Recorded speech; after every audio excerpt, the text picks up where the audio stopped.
Karen Miller here from Asleep at Last. Welcome to another one of my videos. So today I am talking about sleep associations.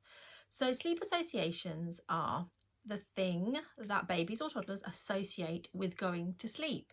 So that thing can be many different things, and they include things like rocking, patting, holding, laying with, or feeding your little one to sleep. Now, often when I start working with clients, this is the number one issue. So it's usually the case that a baby or toddler has always gone to sleep a certain way. Usually the thing that they need to sleep involves the parent. And so the parent is required for all settles to sleep and every single wake throughout the night and when they wake from naps during the day as well.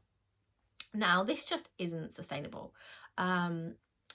It makes sense and it works and it's perfectly natural to assist babies to sleep when they're newborn. So for the first 3 months, closer to 4 months actually, babies aren't capable of self-settling, and they really are born with very immature nervous systems. There's something called the fourth trimester, if you've ever heard of that. That is the theory that babies are actually born 3 months too early, and when they're born they're just not able to do like anything themselves. So we very much are needed, and we are needed to assist babies to sleep. There's a lot that happens in the newborn days as well that upset babies, can make them very unsettled and cranky, like colic, reflux is very common. And again, these things mean that they need a lot of comfort and a lot of hands-on methods to help to settle them, to calm them, as well as to get them to sleep. So yeah, it's very common for the first 3 months to do this. And I think what tends to happen is come sort of like 3 or 4 month mark, when you really can start to back away from that assisting to sleep. Usually it doesn't happen.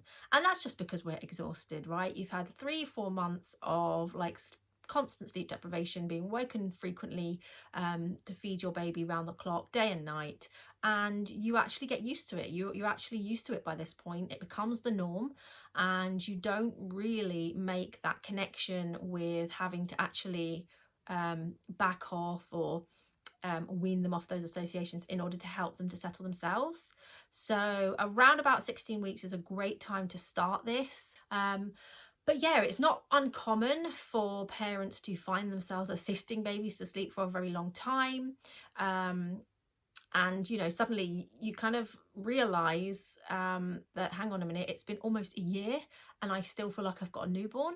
And it really shouldn't be like that. And it doesn't need to be like that. So these associations, they really can be stopped.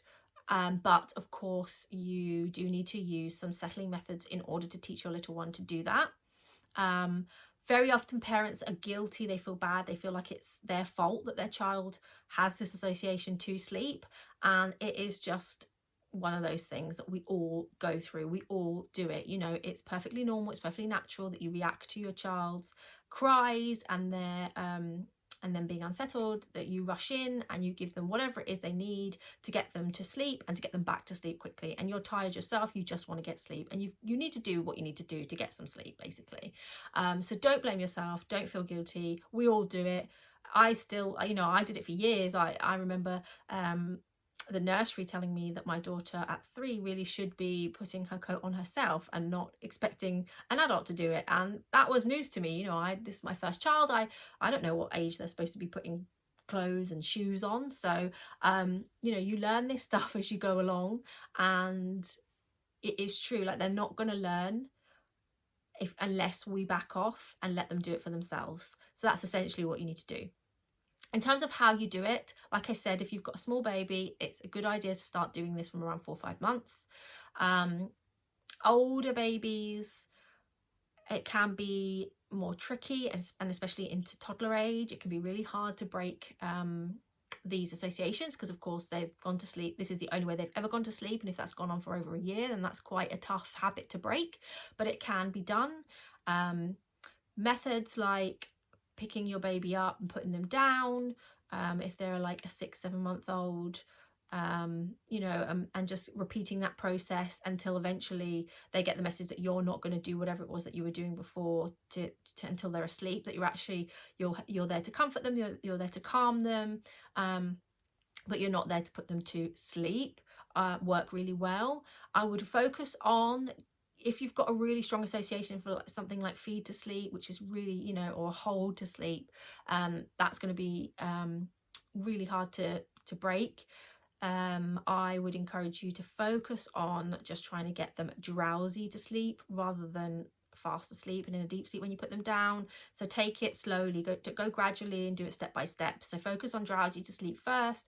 Once you have established that for a few days, start backing off the cuddling or the feeding, start doing it less and less, and start using like you're picking up or patting a bit more, and then start backing off of that. Once a baby gets to around 6 months, it can be really hard to use really hands-on methods. Like previously they may, you know, because that you have assisted them into a deep sleep, they may, and you're now all of a sudden you're swapping that to kind of trying to pat them or shush them, they will get annoyed with that, and they can get very frustrated with that, and they can actually get angry, and it can actually just stimulate them even more, and then they get even more overtired. So keep an eye on your baby to see how they react. Some babies just want you to back off completely. They find it more annoying for you trying to put them to sleep but not quite doing what you used to be doing. So see how your baby reacts and judge it on your baby's temperament as to how much hands-on of an approach that you want to give your child. And yeah, so if they are like that, if they are getting frustrated with your hands-on approaches to get them to sleep, and they seem more worked up, you may need to leave the room for a few minutes and then come back in, just to have that bit of, give them that bit of space. And yeah, as they get older into toddler age, if they are getting out of bed, for example, you just need to quietly put them back to bed. Don't engage with them. And yeah, it does take time. It does. You're making a change. They will protest that change, especially toddlers. They can really give it some, they've got a lot of willpower to keep it going.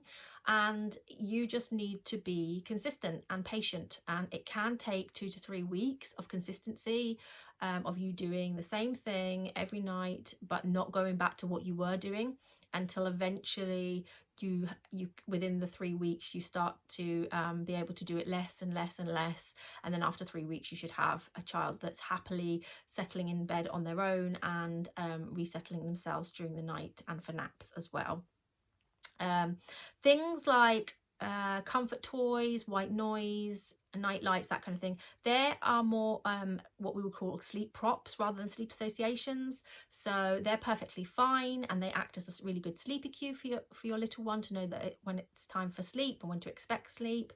So don't worry about those ones. The kind of associations that I'm talking about is essentially where a parent is assisting a little one to sleep, and those really are not sustainable, because they don't just grow out of those. I mean, they will maybe when they're like 5 or 6, but yeah, I think a lot of parents tell themselves that one day they just won't need it anymore, and unfortunately that is not really the case. You will need to wean them off that association, which, like I say, can be done gradually. If your child starts getting annoyed with the gradual approach, start moving to intervals and leave the room and come back in. But whatever method you choose, as long as you do it consistently and you don't go back to what you were doing, you'll find your little one settling on their own and sleeping much better within 3 weeks. So I hope you found that video useful. Please hit like if you did. Remember to subscribe to be notified of when I do a new video, and I will see you all soon. Thanks for listening. Bye.